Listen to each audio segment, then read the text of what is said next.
سامعین سے گزارش ہے کہ ایلیکوینٹ ادب اور ایلیکوینٹ ادب ایکسٹراز میں جتنے بھی مشہور تاریخی ناولز اور فکشنل ناولز کمپلیٹ ہو چکے ہیں اس کا مطالعہ ہمارے پلے لسٹ سیکشن میں کریں اور زیادہ سے زیادہ شیئر کرنے کی کوشش کریں، اور ہم سے رابطہ کرنے کے لیے فیس بک اور ٹویٹر پر فالو کریں۔ جزاک اللہ۔ بسم اللہ الرحمن الرحیم۔ امیر تیمور، دی ارتھ شیکر، جس نے دنیا ہلا ڈالی۔ ایپیسوڈ 11، فتح بغداد۔ تیمور نے تالش میں خشم نامی شہر بھی دیکھا جس کا امیر داعی نامی شخص تھا۔ جب داعی نے سنا کہ تیمور اس کے شہر میں پہنچ رہا ہے تو وہ اس کے استقبال کو آیا، اور تیمور کے شہر میں داخل ہونے سے پہلے اس نے تیمور کے قدموں تلے گائے ذبح کی۔ خشم ایک چھوٹا شہر تھا جس میں مکانوں کی چھتیں کافی نیچی تھیں۔ کھانے کا وقت ہونے پر انہوں نے تیمور کو ہرن کا بھنا ہوا گوشت پیش کیا۔ رات کا کھانا کھا لینے کے بعد تیمور نے داعی سے کہا کہ تالش کے کچھ مضبوط مردوں کو بلایا جائے تاکہ تیمور ان سے پنجہ آزمائی کر سکے۔ داعی کہنے لگا، اے امیر، براہ کرم اپنا ارادہ بدل دو، کیونکہ اگر تم نے انہیں شکست دے دی تو اس سے تمہاری بڑائی میں کوئی فرق نہیں پڑے گا، لیکن اگر وہ تمہیں ہرانے میں کامیاب ہو گئی تو یہ میرے لیے بے حد شرمناک ہوگا کہ میرے معزز، قابل احترام اور عزیز مہمان کو شکست کیوں ہوئی۔ تیمور نے داعی سے کہا، اے نیک آدمی، میرا اصل مقصد صرف اپنا امتحان لینا ہے کہ آیا اب بھی مجھ میں طاقت باقی ہے یا ختم ہو گئی۔ داعی نے حکم دیا کہ 2 طاقتور آدمیوں کو بلوا لیا جائے۔ چنانچہ جلد ہی 2 کشادہ سینے، سڈول بازوؤں اور کثرتی جسم کے مالک مرد وہاں آ گئے۔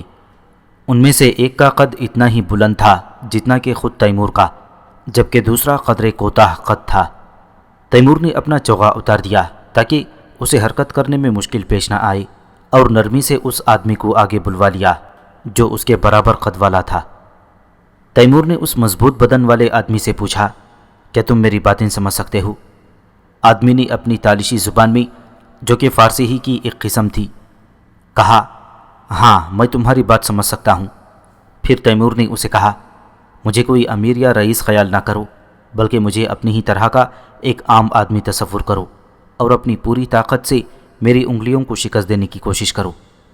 پھر تیمور نے اپنے پیروں کو مضبوطی سے جمایا اور اپنی 5 انگلیاں کھول دیں، اور سامنے کھڑے آدمی کی انگلیاں ان میں پیوست ہو گئیں۔ پنجہ کشی میں دونوں حریفوں کو یہ کرنا ہوتا ہے کہ مقابلے کے بازو کو دائیں یا بائیں طرف سے اس طرح موڑ دے کہ اس کے بازو مقابل کے گھٹنوں تک پہنچ جائے۔ جس شخص کے بازو گھٹنوں تک مڑ جاتی ہیں اسے شکست یافتہ سمجھا جاتا ہے۔ تیمور کے مد مقابل نے ہر ممکن کوشش کی کہ اس کے بازو کو موڑ سکے، مگر کامیاب نہ ہو سکا۔ آہستہ آہستہ تیمور دباؤ بڑھاتا گیا اور مقابل کا بازو مڑنا شروع ہو گیا۔ وہ زور لگانے کے باعث لمبے لمبے سانس لے رہا تھا، حتیٰ کہ اس کا بازو گھٹنوں تک پہنچ گیا۔ اسی لمحے نعرہ بلند ہوا جو کچھ مقامی باشندوں اور تیمور کے سپاہیوں نے مل کر بلند کیا تھا۔ جب تیمور نے تالشی آدمی کے ہاتھ کو چھوڑ دیا تو وہ کہنے لگا، اے امیر، تم واقعی بہت طاقتور ہو۔ تیمور نے اس شخص کو سونے کے چند سکے دیے، جنہیں وصول کر کے وہ بہت خوش ہوا۔ اب تیمور دوسرے آدمی کے ساتھ پنجہ آزمائی کا ارادہ رکھتا تھا، مگر وہ شخص کہنے لگا، اے امیر، میرا دوست مجھ سے کہیں زیادہ طاقتور ہے، تم نے تو اسے شکست دے دی، لہٰذا یہ صاف ظاہر ہے کہ تم مجھے بھی بآسانی شکست دے سکو گے، اسی لیے میں تم سے پنجہ آزمائی نہیں کروں گا۔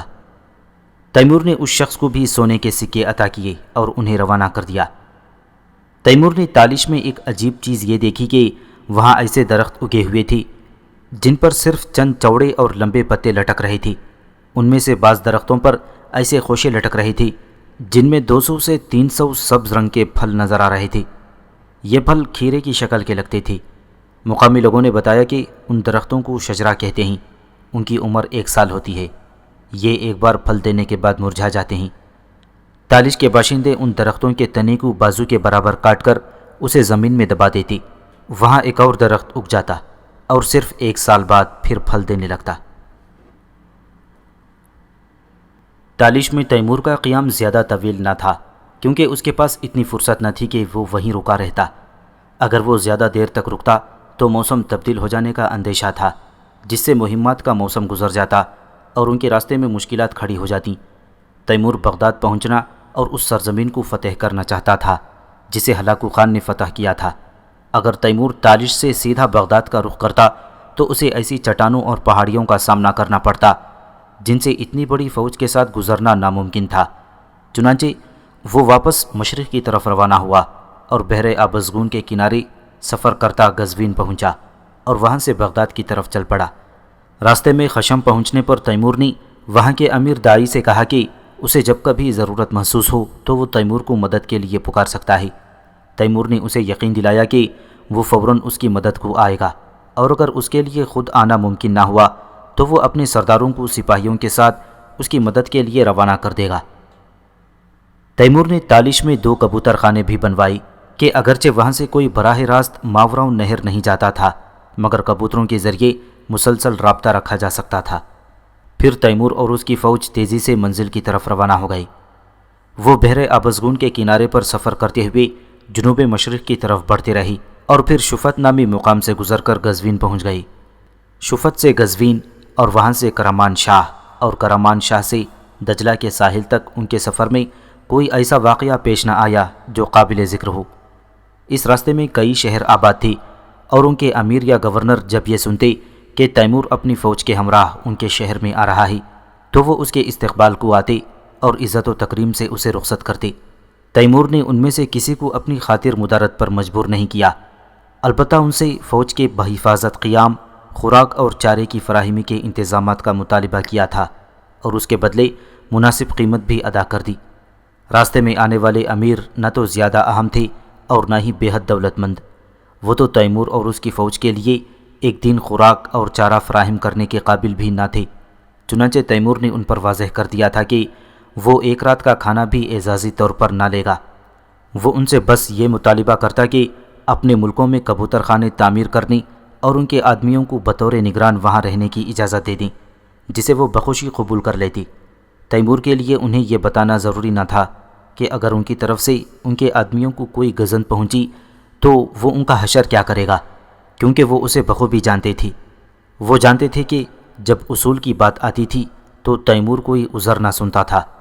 وہ جانتے تھے کہ جو اس کا حکم مانتے تھے تو انہیں اس سے کوئی خطرہ نہ تھا، مگر اگر کوئی اس کے خلاف ارادے رکھتا تو تیمور ان سب کی گردنیں اڑانے سے گریز نہ کرتا اور ان کے بیوی بچوں سے وہی سلوک کرتا جیسا کہ جنگی قیدیوں سے روا رکھا جاتا ہے۔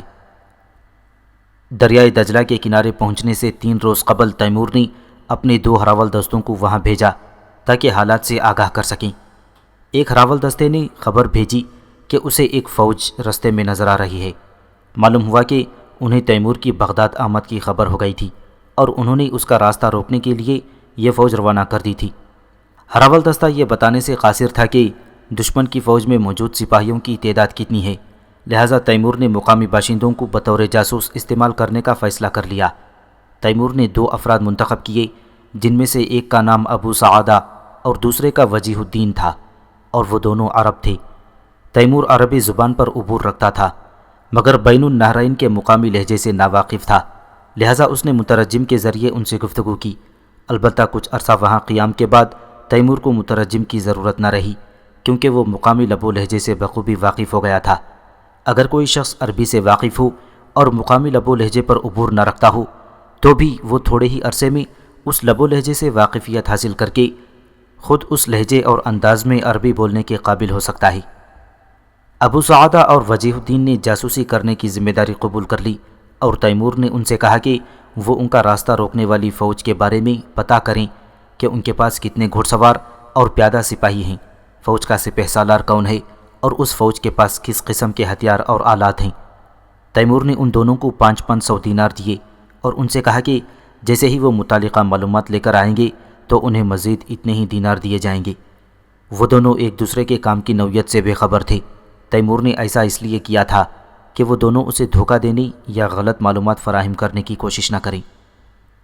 دونوں عرب جاسوسوں کو ہدایت دے کر روانہ کرنے کے بعد تیمور نے ہراول دستے کو پیغام بھیجا کہ وہ دشمن کی فوج پر شبخون مارنے کی کوشش کریں اور اگر ممکن ہو تو دشمن کے چند سپاہیوں کو پکڑ لیں، خاص طور پر دشمن کی فوج کے سردار کو، تاکہ ان کے ذریعے دشمن کی فوج کی طاقت کا اندازہ لگایا جا سکے۔ تیمور مقامی حالات اور علاقائی محل وقوع کے بارے میں معلومات حاصل کرنا چاہتا تھا تیمور صرف دشمن کی فوج کے حجم اور آلات حرب ہی سے آگاہی کو کافی نہ سمجھتا تھا، بلکہ وہ میدان جنگ کے جغرافیائی کیفیت سے آگاہی کو بھی بہت اہم سمجھتا تھا۔ وہ یہ جاننے کی کوشش کرتا کہ اس مقام کی سرزمین کیسی ہے، وہاں پر پستی اور بالائی کی کیا کیفیت ہے، وہاں کتنے ٹیلے اور پہاڑ موجود ہیں، وہاں کتنے دریا ہیں اور ان دریاؤں کی گہرائی کتنی ہے، کس دریا کو عبور کرنا ممکن ہے۔ تیمور یہ سب تفصیلی معلومات اس لیے حاصل کیا کرتا تھا تاکہ ابن خلدون کے ذریعے اپنی آپ بیتی میں انہیں درج کر سکے۔ میدان جنگ کی کیفیت سے پوری طرح آگاہ ہونا بے حد ضروری تھا، بالخصوص تیمور کے لیے، کیونکہ اس کی فوج سوار سپاہیوں پر مشتمل تھی۔ ایک پیادہ سپاہی کسی بھی جگہ جنگ کرنے اور کہیں سے بھی گزرنے کے قابل ہوتا ہے، مگر سوار فوج ایسی سرزمین پر جنگ نہیں لڑ سکتی جہاں زمین ہموار نہ ہو، اور نہ ہی وہ چٹانوں والی سرزمین اور تنگ گزرگاہوں کو عبور کر سکتی ہے۔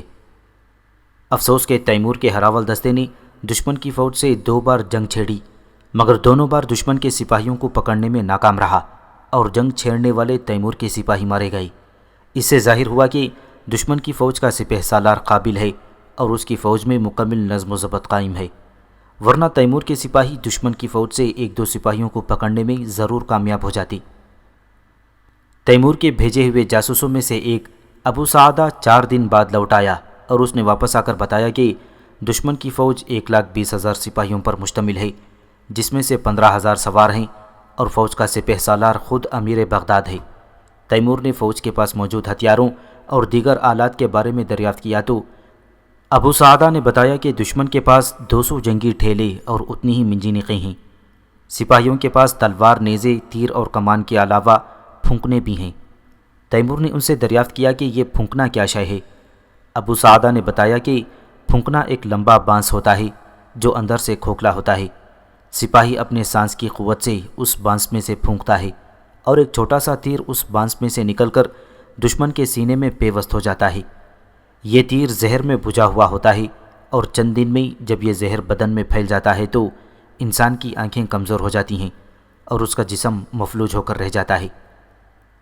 اس وقت تک تیمور نے کسی جنگ میں فوجی ٹھیلوں یعنی گاڑیوں کا استعمال نہیں کیا تھا۔ پہلی بار اس کے خلاف فوجی ٹھیلوں کا استعمال کیا جا رہا تھا۔ پھونکنے بھی اس کے لیے بالکل نئی چیز تھی۔ تیمور نے ابو سعدہ سے دریافت کیا، ان تیروں پر کون سا زہر لگایا جاتا ہے؟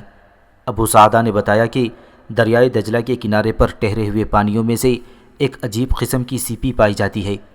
اس سیپی کو اچھی طرح کوٹ کر شیرہ نکال لیا جاتا ہے، پھر یہ شیرہ دھوپ میں رکھ کر اسے گاڑھا کیا جاتا ہے۔ یہ شیرہ انتہائی زہریلا ہوتا ہے، چنانچہ اسے تیروں کی نوک پر مل لیتے ہیں، اور جو بھی انسان ایسے تیروں کا نشانہ بنے تو اس کی دردناک موت یقینی ہے۔ اگلے دن دوسرا جاسوس وجیہ الدین بھی واپس آ گیا، جس نے ابو سعدہ کی بتائی ہوئی معلومات کی تصدیق کر دی، اگرچہ دونوں کی معلومات ایک دوسرے سے مطابقت رکھتی تھیں۔ پھر بھی تیمور نے اپنے ہراول دستے کے ذریعے دشمن کی فوج کے بارے میں آگاہی حاصل کی۔ ہراول دستے نے بھی یہی خبر دی کہ دشمن کی فوج کے سپاہیوں کی تعداد 1,00,000 سے زیادہ ہے۔ ایک طاقتور فوج کو شکست دینے کے لیے ضروری ہے کہ 2 میں سے ایک کام کیا جائے، یا تو اس پر بھرپور حملہ کیا جائے اور اپنا بھی نقصان کر کے دشمن کو تباہ کرنے کی کوشش کی جائے، یا پھر دشمن کو گھیر کر اس کی پشت پر کاری ضرب لگائی جائے اور ایسے علاقے میں اس پر حملہ کیا جائے جہاں کی زمین دشمن کے لیے سازگار نہ ہو۔ دشمن کی قوت کا صحیح اندازہ لگانے کے لیے تیمور نے اپنی فوج کو حکم دیا کہ اس پر حملہ کرنے کا ناٹک کریں، جبکہ حقیقت میں حملہ کرنے کا ارادہ نہ ہو۔ چنانچہ 3 فوجی دستوں نے، جن میں سے ایک 5,000 سپاہیوں پر مشتمل تھا، دشمن پر حملے کا ناٹک شروع کر دیا۔ یہ دستے دائیں بائیں کے رسالوں اور مرکزی حصوں پر مشتمل ایک مکمل فوج کی صورت میں دشمن پر حملہ آور ہوئے تھے، تاہم دیکھتے ہی دیکھتے ان پر اس زور کی سنگباری کی گئی کہ ان کی پیش قدمی فوراً رک گئی۔ دشمن کی فوج نے منجنیقوں کے پیچھے پتھروں کی پہاڑیاں بنا رکھی تھیں اور ان کے سپاہی مسلسل پتھروں کو منجنیقوں میں ڈال رہے تھے۔ اسی لیے تیمور کے سپاہیوں پر اس قدر پتھروں کی بارش ہوئی کہ ان کے لیے آگے بڑھنا ناممکن ہو گیا تھا۔ دشمن کی منجنیق سے نکلنے والے پتھر تیمور کے سوار سپاہیوں کا سر کھول دیتے اور وہ مارے جاتے یا ناکارہ ہو جاتے۔ دائیں طرف کے رسالے پر دشمن کے جنگی ٹھیلوں نے چڑھائی کر دی اور یہ انتہائی مہلک اور خطرناک حملہ ثابت ہوا تھا۔ ہر ٹھیلے کے آگے 4 گھوڑے بندھے ہوئے تھے دائیں اور بائیں طرف کے گھوڑوں کے پہلوؤں میں 2 افقی مخور بنے ہوئے تھے جن پر لمبے لمبے اور تیز دھار نیزے جڑے ہوئے تھے۔ ان نیزوں کی نوکیں گھوڑوں کے بدن سے کافی آگے کو نکلی ہوئی تھیں۔ جب یہ گھوڑے تیزی سے دوڑتے ہوئے آتے تو ان کے پہلوؤں سے جڑے تیز اور نوکیلے نیزے دور سے ہی تیمور کے سپاہیوں کے بدنوں کے آر پار ہو جاتے۔ نیزوں اور گھوڑوں کے درمیان لکڑی کی دیوار حائل تھی جس کی وجہ سے تیمور کے سپاہی گھوڑوں کو نشانہ بنانے کے قابل نہ تھے۔ گھوڑوں کو بھگانے والے بھی ایک اور حفاظتی دیوار کے حصار میں تھے اور انہیں حتیٰ کہ تیروں کی مدد سے بھی نشانہ نہیں بنایا جا سکتا تھا۔ اگرچہ بغداد کے یہ جنگی ٹھیلے انتہائی مہلک ہتھیار تھے مگر ان میں ایک خامی تھی اور وہ یہ کہ انہیں بآسانی روکا جا سکتا تھا۔ ان ٹھیلوں سے لگے نیزے جب کسی گھوڑے یا سپاہی کے بدن میں اتر جاتے تو یہ ٹھیلے عین میدان جنگ کے درمیان میں رک جاتے۔ اس وقت اس ٹھیلے والا اپنے ٹھیلے کو روکنے اور پھنسے ہوئے گھوڑے اور سپاہیوں کو نکالنے کے لیے رکنے پر مجبور ہو جاتا اور اس دوران اس کا بہت سا قیمتی وقت بھی ضائع ہوتا۔ البتہ جب ٹھیلا رک جاتا تو تیمور کے سپاہی گھوڑوں کو اطراف سے نشانہ بنانے میں کامیاب ہو جاتے، مگر ان ٹھیلوں کو روکنے کے لیے کئی سپاہیوں کی قربانی ضروری تھی اور یہ بات تیمور کے خلاف جاتی تھی۔ بائیں طرف سے جب بھی تیمور کے سپاہیوں نے دشمن پر حملہ کیا تو انہیں تیروں کی زبردست بوچھاڑ کا سامنا کرنا پڑا۔ ان پر اس قدر تیر برسائے گئے کہ بے شمار سپاہی اور گھوڑے ناکارہ ہو گئے۔ اس حملے سے یہ بات واضح ہو گئی کہ دشمن مضبوط ہے اور اپنے دفاع کے لیے پوری طرح تیار ہے۔ تیمور اگر براہ راست دشمن پر حملہ کرتا تو عین ممکن تھا کہ اس کی فوج نیست و نابود ہو جاتی۔ چنانچہ اس نے فیصلہ کیا کہ چکر کاٹ کر دشمن کی پشت پر حملہ کیا جائے۔ تیمور نے سوچا کہ یہ ضروری ہے کہ وہ ایک لمبا چکر کاٹے تاکہ دشمن یہ یقین کر سکے کہ اس نے بغداد پر حملے کا ارادہ ترک کر دیا ہے اور وہ واپس چلا گیا ہے۔ تیمور نے اپنے افسروں کو حکم دیا کہ سپاہیوں کو بتا دیں کہ خود کو طویل سفر کے لیے تیار کر لیں جس میں انہیں دن رات سفر کرنا ہے۔ اس طرح کے سفر کا طریقہ پہلے بھی بتایا جا چکا ہے، لہٰذا اسے تفصیلاً یہاں بیان کرنے کی ضرورت نہیں۔ تیمور نے سفر کے آغاز کا وقت آدھی رات مقرر کیا اور اسی لمحے ہراول دستے نے دشمن سے رابطہ منقطع کر دیا اور ان کی فوج سفر کے لیے روانہ ہو گئی۔ حفظ ما تقدم کے طور پر تیمور نے دریائے دجلہ سے فاصلہ برقرار رکھا تاکہ اگر وہ ایسا نہ کرتے تو دشمن کی فوج مسلسل ان پر نظر رکھ سکتی تھی۔ وہ لوگ مسلسل 5 دن اور 5 راتوں کا سفر کرتے رہے حتیٰ کہ بخت النصر نامی دیوار کے پاس پہنچ گئے۔ بعد کے سالوں میں جب تیمور نے شام کا رخ اختیار کیا اور وہاں کے علماء کی جماعت سے بات چیت کی تو ان علماء کے ساتھ کئی عیسائی پادری بھی تھے جنہوں نے بخت النصر نامی اس دیوار کے بارے میں تیمور کو بہت سی باتیں بتائیں۔ بخت النصر نامی یہ دیوار دراصل دریائے دجلہ اور فرات کے درمیان بخت النصر نامی بادشاہ نے تعمیر کروائی تھی۔ اس دیوار کا ایک سرا مشرق میں دریائے دجلہ کے ساحل اور دوسرا سرا مغرب میں دریائے فرات سے جا ملتا ہے، لہٰذا یہ دیوار بین النہرین کو شمال سے جدا کرتی ہے۔ بخت النصر نے یہ دیوار اس لیے بنوائی تھی کہ بین النہرین کا علاقہ پہاڑی قبائل کی دست اندازی سے محفوظ رہے۔ تیمور جب شام پہنچا تو عیسائی راہبوں نے اسے بتایا کہ قدیم زمانے میں دیوار بخت النصر کا نام دیوار بابل تھا۔ بین النہرین میں بابل نام کی ایک ریاست تھی جس کا صدر مقام بابل کہلاتا تھا۔ یہ شہر دریائے فرات کے کنارے واقع تھا۔ عیسائی علماء نے بتایا کہ انہوں نے یونانی تاریخ کی کتابوں میں اس حوالے سے پڑھا تھا کہ اس زمانے میں ایران پر سیروس نامی بادشاہ کی حکومت تھی۔ یونانی تاریخ سے معلوم ہوتا ہے کہ سیروس نے بابل پر حملہ کیا اور دیوار بابل سے گزرنے کے بعد وہاں کے دارالحکومت پر قبضہ کر کے ان تمام یہودیوں کو آزاد کر دیا جو بابل کے قید خانوں میں بند تھے۔ تیمور جب دیوار بابل کے پاس پہنچا تو ان کے زیادہ تر حصے منہدم ہو چکے تھے، مگر جو اس وقت تک موجود تھے وہ اتنے مضبوط تھے کہ وہاں سے کسی فوج کا گزر آسان نہ تھا۔ بہرحال تیمور نے اسی مقام پر پڑاؤ کا حکم دے دیا اور یہ بھی حکم دیا کہ دریائے دجلہ کو پار کرنے اور بین النہرین کے علاقے میں داخل ہونے کے لیے پل باندھا جائے۔ بین النہرین میں گائے کے چمڑے سے بنی ہوئی بڑی بڑی مشکوں سے پل بنایا جاتا تھا۔ وہ اس طرح کی مشکوں کو ہوا سے بھر کر پانی میں چھوڑ دیتے اور ان پر لکڑی کے پھٹے ڈال کر پل بنا لیتے۔ ایسے پل بڑی تیزی سے تیار ہو جاتے، لیکن ان میں خرابی یہ تھی کہ اگر مشکوں میں چھید ہو جائے اور اس کی ہوا نکل جائے تو پورا پل بیٹھ جاتا، اور اسی لیے مکمل اطمینان کی خاطر لکڑی کا پل بنانا بہتر تھا۔ تیمور کے سپاہیوں نے تھوڑے ہی عرصے میں ضرورت کے مطابق کشتیاں حاصل کر لیں اور ان پر لکڑی کے تختے ڈال کر پل بنا لیا۔ پھر وہ لوگ اپنے گھوڑوں کی لگامیں تھام کر پل کو عبور کر گئے۔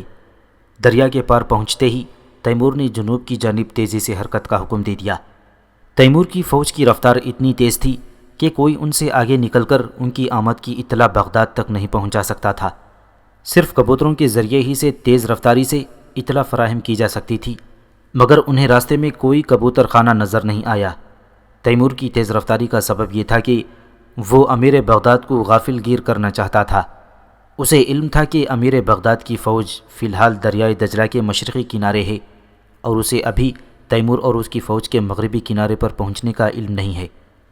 اگر تیمور کچھ اس طرح بغداد پہنچ جاتا کہ دشمن کو خبر نہ ہو پاتی تو پھر اسے اپنی فوج مغربی کنارے پر اتارنے کی مہلت نہ مل سکتی، کیونکہ 1,20,000 کی فوج کو جنگی ساز و سامان کے ساتھ ایک کنارے سے دوسرے کنارے پر منتقل کرنے میں خاصا وقت لگتا، اور جب تک امیر بغداد اپنی فوج کو مغربی کنارے تک لاتا تو تیمور بغداد پر قبضہ کر چکا ہوتا۔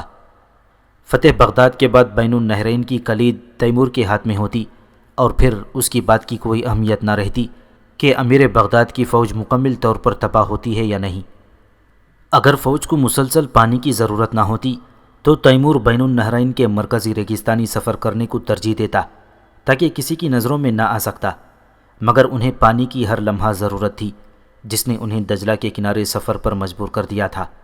اگر وہ ایسا نہ کرتا تو سپاہی پانی کی کمی اور گھوڑے پیاس کی شدت سے ضرور ہلاک ہو جاتے۔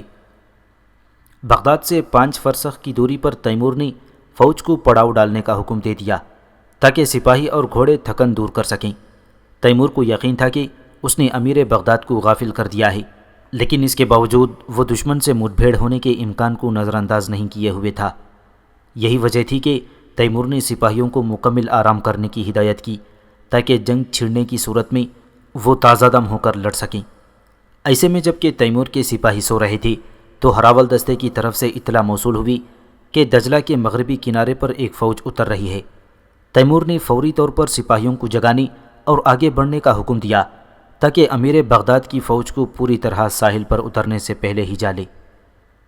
تیمور اگر ذرا بھی تاخیر سے کام لیتا اور بغداد کی فوج دجلہ کے کنارے اتر جاتی تو تیمور کے لیے بغداد کی فتح دشوار ہو جاتی۔ یہی وجہ تھی کہ تیمور نے فوری حملے کا حکم دے دیا اور اپنے سرداروں کو حکم دیا کہ لڑائی کا لائحہ عمل دشمن کو صفحہ ہستی سے مٹانا اور بغداد فتح کرنا ہے۔ تاہم فتح کے بعد شہر کو غارت کا نشانہ اس وقت تک نہ بنایا جائے جب تک کہ تیمور کی طرف سے اس کا حکم جاری نہ ہو۔ ایسا حکم جاری ہونے پر بھی 4 مقامات پر قطعی ہاتھ نہ ڈالا جائے۔ اول جوہر فروشی کی دکانیں، دوم تلوار اور خنجر بنانے کے کارخانے، سوم ریشمی کپڑا بننے کی کھڈیاں اور چہارم کاٹھیاں بنانے کی دکانیں۔ تیمور نے سن رکھا تھا کہ دنیا کے بہترین جواہر ساز بغداد میں رہتے ہیں اور یہ کہ وہاں دنیا کی سب سے اعلیٰ تلواریں اور خنجر دستیاب ہیں۔ جو کپڑا بغداد میں بنا جاتا تھا اس کی خوبصورتی کا چرچا 4 طرف تھا اور وہاں بننے والی کاٹھیاں تو اپنی مثال آپ تھیں۔ تیمور چونکہ ہمیشہ سے صنعت کاروں کی قدر کیا کرتا تھا، لہٰذا نہ چاہتا تھا کہ بغداد میں داخل ہونے کے بعد اس کے سپاہی وہاں کی صنعت کاروں کو گزن پہنچائیں۔ بہرحال جب دونوں فوجوں کا آمنا سامنا ہوا تو تیمور کے سپاہیوں نے اس قدر دباؤ ڈالا کہ مغربی کنارے پر اترنے والی بغداد کی فوج 1 گھنٹے کے اندر اندر تتر بتر ہو گئی اور تیمور اور اس کی فوج کے لیے بغداد جانے کا راستہ ہر قسم کی رکاوٹ سے صاف ہو گیا۔ تیمور نے فوج کا کچھ حصہ دجلہ کے کنارے چھوڑا اور خود بقیہ فوج کے ساتھ بغداد کی طرف روانہ ہو گیا۔ جب تیمور بغداد کی طرف بڑھ رہا تھا تو اپنے ذہن میں ان معلومات کو ٹٹولنے لگا جو اس نے مختلف کتابوں وغیرہ میں پڑھی تھیں۔ اس وقت تک بغداد کو عباسی خلیفہ المنصور کے ہاتھوں تعمیر ہوئے 641 برس بیت چکے تھے۔ تیمور جب بغداد میں داخل ہوا تو اس کے گرد حفاظتی دیوار موجود نہ تھی، حالانکہ ماضی میں یہ شہر 4 دیواری سے محصور تھا۔ سن 656 ہجری میں چنگیز خان کے بیٹے ہلاکو خان نے بغداد کی حفاظتی دیوار کو مسمار کر دی تھی اور آخری عباسی خلیفہ کو بھی موت کے گھاٹ اتار دیا تھا۔ تیمور کو معلوم ہوا تھا کہ بغداد کا پہلا نام شہر مدور تھا، یعنی ایسا شہر جو دائرے کی شکل کا ہو۔ اس شہر کی بنیاد المنصور نے 145 ہجری میں رکھی تھی اور اس وقت اس شہر کے 4 بڑے دروازے تھی جو باب بصرہ، باب کوفہ، باب شام اور باب خراسان کے نام سے مشہور تھی۔ خلیفہ المنصور کے بعد شہر پھیلتا گیا اور اس کا نام بغداد رکھ دیا گیا۔ شہر کا قبرستان مغربی حصے میں واقع تھا۔ قبرستان ایسے حصے میں تھا جسے دریائے دجلہ کے دونوں اطراف سے گھیر رکھا تھا۔ ایرانی اس قبرستان کو کاظمین کے نام سے پکارتے تھے کیونکہ حضرت حسین رضی اللہ تعالیٰ عنہ کی اولاد میں سے کاظم نام کے 2 فرزند یہاں استراحت فرما ہیں۔ لوگ بغداد کو محلات کا شہر کہا کرتے تھے، مگر جب تک تیمور نے خود اس شہر کو نہ دیکھا تھا وہ تصور بھی نہ کر سکتا تھا کہ محلات کا شہر کیسا ہوگا۔ جب تیمور نے بغداد میں داخل ہونے کے بعد ایک نسبتاً اونچی جگہ کھڑے ہو کر شہر پر نظر ڈالی، اس نے دیکھا کہ دریائے دجلہ دونوں اطراف میں تا حد نگاہ محل ہی محل ایستادہ تھی۔ یہ محلات عباسی دور خلافت کے دوران تعمیر کروائے گئے تھے، کیونکہ عباسی خلفاء کے دور میں بغداد 511 برس تک اسلامی دنیا کا دارالحکومت رہا تھا۔ جب کوئی گورنر کسی بھی حکومت کا سبکدوش ہو کر بغداد واپس آتا تو یہاں اپنے لیے ایک محل تعمیر کروا لیتا اور یہ محل اس کی اولاد کو نسل در نسل منتقل ہو جاتا۔ دریائے دجلہ کے دونوں طرف اس قدر محلات تعمیر کیے گئے تھے کہ ان کا سلسلہ قدیم شہر مدائن تک پھیل گیا تھا۔ بغداد اور مدائن کے درمیان قریباً 42 کلومیٹر کا فاصلہ تھا اور بغداد کے محلات میں استعمال ہونے والا کچھ تعمیراتی مواد مدائن سے بھی لایا گیا تھا۔ بغداد کی ہر محل کا رنگ دوسرے سے مختلف تھا۔ اگر کوئی شخص کسی بلند مقام پر کھڑے ہو کر طلوع یا غروب آفتاب کے وقت بغداد کے محلات کا نظارہ کرتا تو اسے یوں لگتا کہ جیسے یہ محلات نہیں بلکہ رنگا رنگ موتی بکھرے ہوئے ہوں۔ ان محلات میں سے کچھ کی تعمیر میں سفید یا زرد رنگ کا چمکدار پتھر استعمال کیا گیا تھا اور یہ پتھر عراق، فارس، کرمان اور یزد سے منگوا کر عمارت کی مضبوطی کے لیے استعمال کیا گیا تھا۔ بغداد میں داخل ہوتے ہی تیمور نے اپنے سپاہیوں کو آرام کرنے کی ہدایت کر دی۔ اسے بخوبی علم تھا کہ دجلہ کے مشرقی کنارے ایک فوج موجود ہے اور عین ممکن تھا کہ اس فوج کا راستہ روکنے کے لیے ضروری تھا کہ تیمور کی سپاہی آرام کر لیتی۔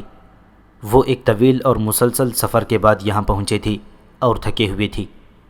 تیمور امیر بغداد کو دریائے دجلہ پار کرنے کی اجازت ہرگز نہ دیتا، مگر عین ممکن تھا کہ امیر بغداد بھی وہی کام کرتا جو تیمور نے کیا تھا اور دریا پار کر کے اس کے سر پر پہنچ جاتا۔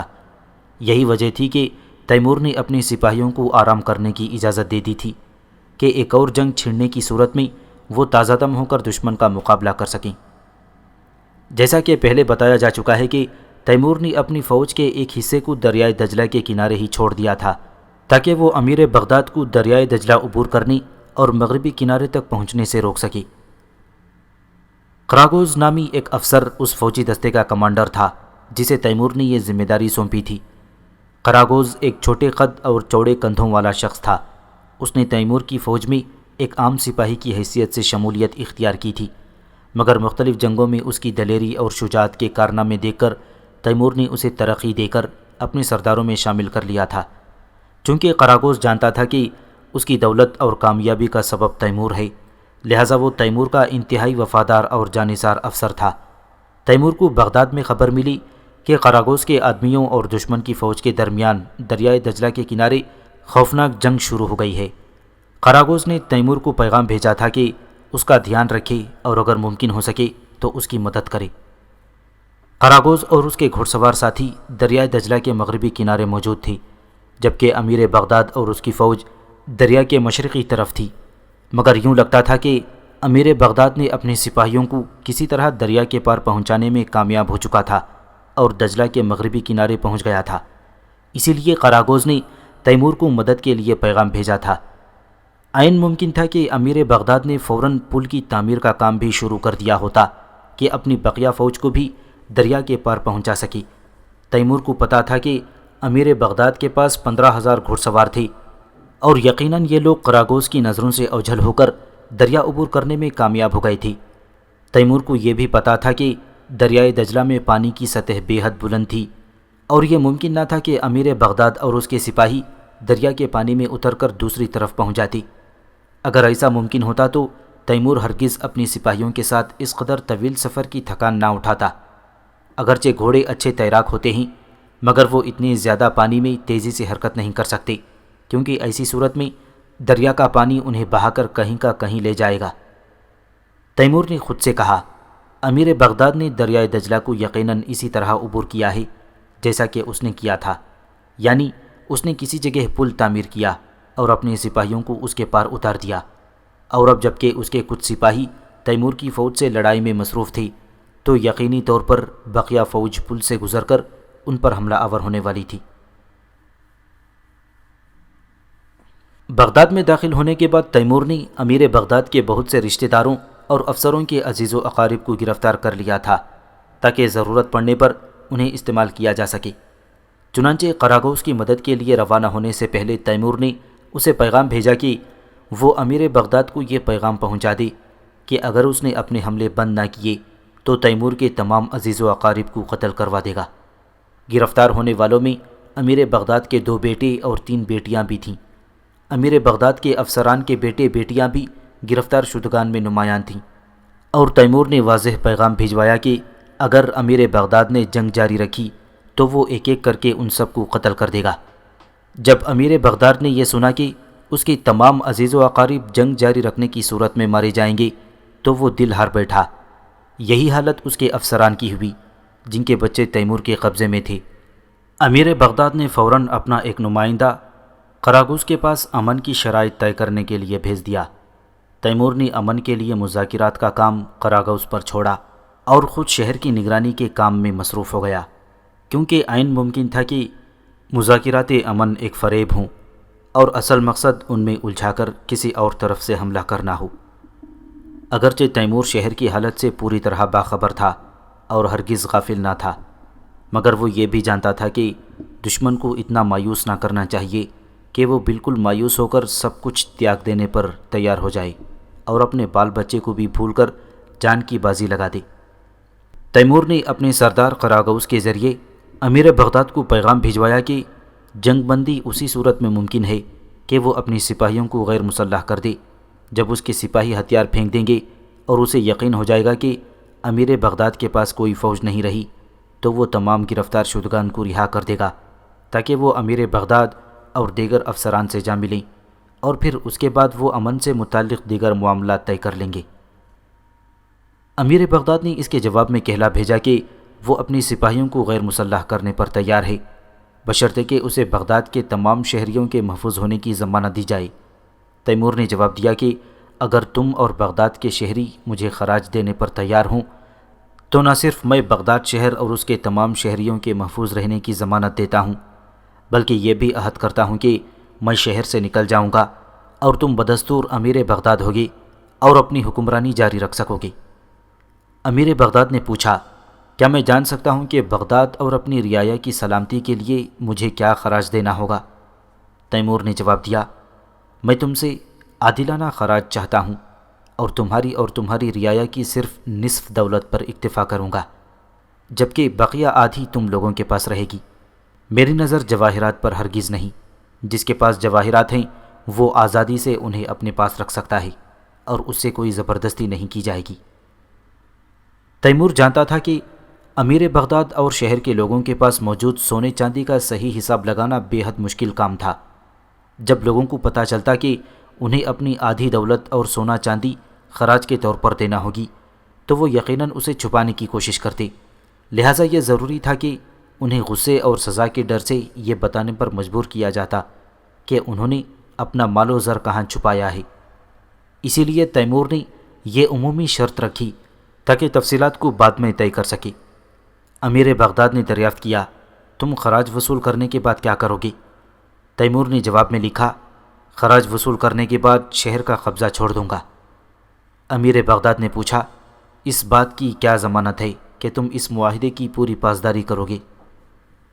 میری فوج کے ہتھیار پھینکنے کے بعد اگر تم نے معاہدے کی پاسداری نہ کی تو میں کیا کر پاؤں گا؟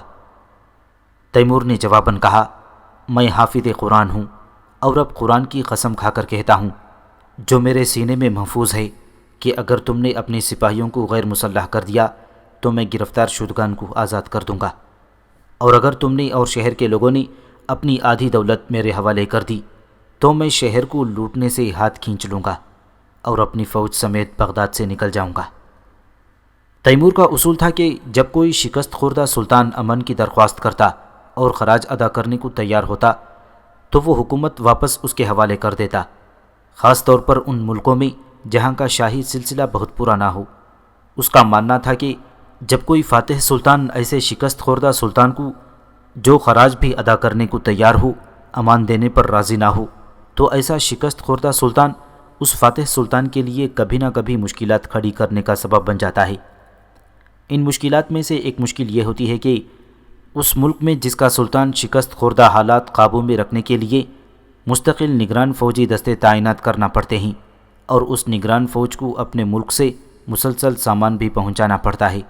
اگر اس نگران فوج سے مسلسل رابطہ نہ رکھا جائے تو ایسا زخم خوردہ سلطان اپنے عوام کے ساتھ کسی بھی وقت بغاوت کر سکتا ہے، کیونکہ عوام ایسے بادشاہ کے ساتھ وفادار ہوتے ہیں۔ ایک اور مشکل یہ ہوتی ہے کہ ہر ملک کے اپنے رسم و رواج اور مزاج ہوتے ہیں۔ اگر فاتح سلطان شکست کھانے والے کو امان نہ دے تو اسے اپنے ملک کے رسم و رواج اس شکست خوردہ ملک پر مسلط کرنا پڑتے ہیں۔ یہ ایک طویل اور مشکل کام ہے، کیونکہ کسی ملک کے رسم و رواج اور عادات و اطوار کو تبدیل کرنے کے لیے سینکڑوں برس بھی ناکافی ہو سکتے ہیں۔ چند ہفتوں یا مہینوں میں تو ایسا کرنا بالکل ہی ناممکن ہے۔ ایک فاتح سلطان شکست خوردہ بادشاہ سے خراج سے زیادہ کیا طلب کر سکتا ہے، اور اس سے بہتر کیا چیز ہو سکتی ہے کہ شکست خوردہ بادشاہ از خود خراج دینے پر آمادہ ہو جائے، بجائے اس کے کہ فاتح سلطان کو زبردستی عوام سے خراج وصول کرنا پڑے۔ اگر ایک فاتح سلطان شکست خوردہ بادشاہ کو امان دے دے اور اس کی بادشاہت باقی رہنے دے تو اسے بغیر کسی حیل و حجت کے فتح کے تمام تر ثمرات حاصل ہو جائیں گے۔ اس طرح وہ بادشاہ بھی اسے راضی ہو جائے گا اور اس کی عوام بھی۔ لہذا شکست کھانے والے بادشاہ کو امان دے دینی چاہیے، خاص طور پر اگر وہ قابل بھی ہو۔ اسی بنا پر تیمور نے امیر بغداد کو ایک قابل انسان پایا تھا، اور اس کے نزدیک وہ اس بات کا اہل تھا کہ اسے اس کی حکومت واپس کر دی جائے۔ امیر بغداد نے اپنی فوج کو غیر مسلح کر دیا۔ اس کے سپاہیوں میں کچھ دور دراز قبائل کے لوگ تھے جو واپس اپنے قبائل کو لوٹ گئے۔ جب تیمور کو اطمینان ہو گیا کہ امیر بغداد کے پاس اب کوئی فوج باقی نہیں رہی تو تیمور نے گرفتار شدگان کو رہا کر دیا۔ امیر بغداد کے بیٹے اور بیٹیاں اس سے جا ملے، اسی طرح دیگر فوجی افسران کے عزیز و اقارب بھی ان کے پاس پہنچ گئے۔ اب خراج کی وصولی کا وقت آن پہنچا تھا۔ تیمور نے امیر بغداد سے کہا، جسے اب تک اس نے بالمشافہ نہ دیکھا تھا، کہ وہ خود بغداد کے عوام سے آدھی دولت وصول کر کے اس کے حوالے کر دے۔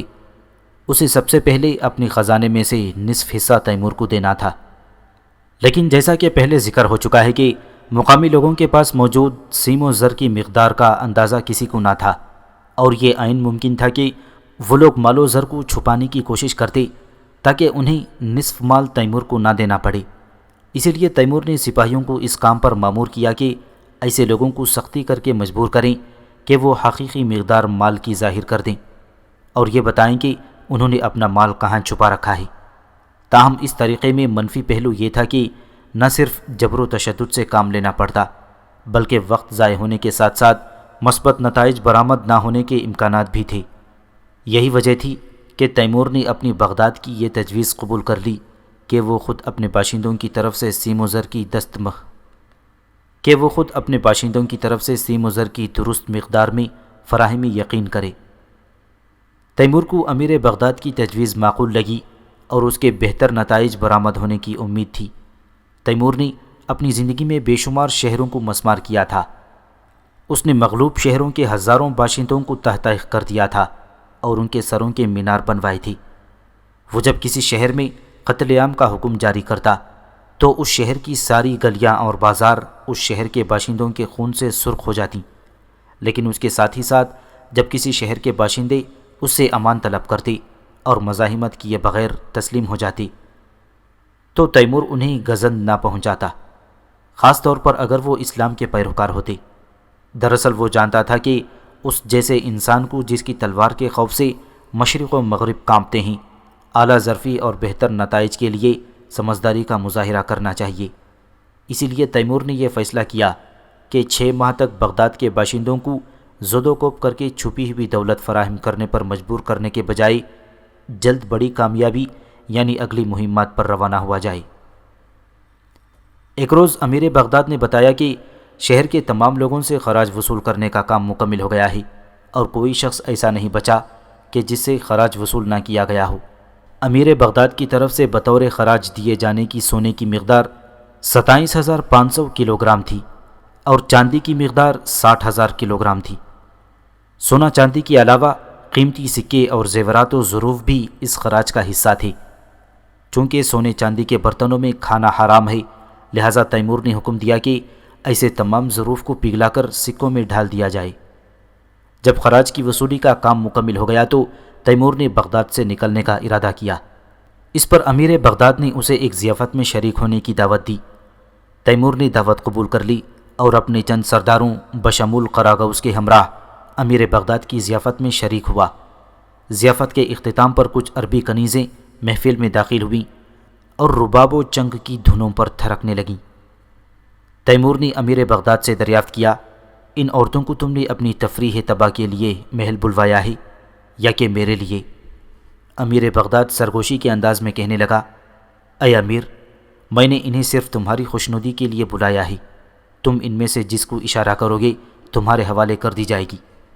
تیمور نے کہا، مجھے ان کی ہرگز ضرورت نہیں، ان سے کہو کہ محل سے چلی جائیں، کیونکہ مجھے ناچ دیکھنے یا رباب و چنگ سننے میں کوئی دلچسپی نہیں ہے۔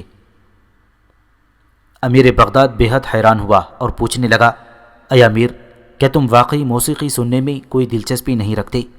اور کیا واقعی تمہیں ان سنہرے بدنوں والی عورتوں کو دیکھنے میں کوئی دلچسپی نہیں؟ تیمور نے کہا، بالکل نہیں، میں ان چیزوں سے توبہ کر چکا ہوں اور عہد کر چکا ہوں کہ خود کو ان لغویات میں مبتلا ہونے نہیں دوں گا۔ جس دن سے میں نے توبہ کی ہے اور عہد کیا ہے، اس دن سے اب تک میں اس پر مکمل طور پر عمل پیرا ہوں اور اپنا عہد کبھی نہیں بھولا، اور مجھے امید ہے کہ اپنی آخری سانس تک اس عہد پر قائم رہوں گا۔ امیر بغداد نے اسی وقت کنیزوں کو چلے جانے کا حکم دے دیا اور اس کے 1 یا 2 گھنٹے بعد تیمور نے بھی وہاں سے رخصت ہونے کا فیصلہ کر لیا۔ امیر بغداد نے اسے رخصت کرتے ہوئے ایک سونے کی تشتری منگوائی جس میں بہت سارے جواہرات موجود تھے۔ امیر بغداد نے کہا، میں یہ جواہرات بطور یادگار تمہاری نظر کرتا ہوں اور امید کرتا ہوں کہ تم انہیں قبول فرما لو۔ یہ وہ جواہرات ہیں جو میں اپنے خزانے سے لایا ہوں۔ تیمور نے جواہرات قبول کر لیے مگر سونے کی تشتری واپس کر دی۔ امیر بغداد نے اسے خوش دلی سے رخصت کرتے ہوئے کہا، اے امیر، تم جب کبھی بھی بغداد میں بطور مہمان قدم رنجا فرماؤ گی، ہم تمہارے ہر قدم کو سر آنکھوں پر رکھیں گے۔ چونکہ تیمور کے سپاہیوں کو بغداد میں لوٹ مار کی اجازت نہ ملی تھی، اس لیے تیمور نے شہر سے بطور خراج حاصل ہونے والے سیم و زر کا ایک حصہ افسران اور سپاہیوں میں تقسیم کر دیا۔ بغداد سے وہ لوگ موسم خزاں میں روانہ ہوئے تھے۔ امیر بغداد اپنے بیٹوں اور معززین کے ہمراہ انہیں شہر سے باہر کئی کلومیٹر دور تک رخصت کرنے کے لیے ساتھ ساتھ آیا تھا۔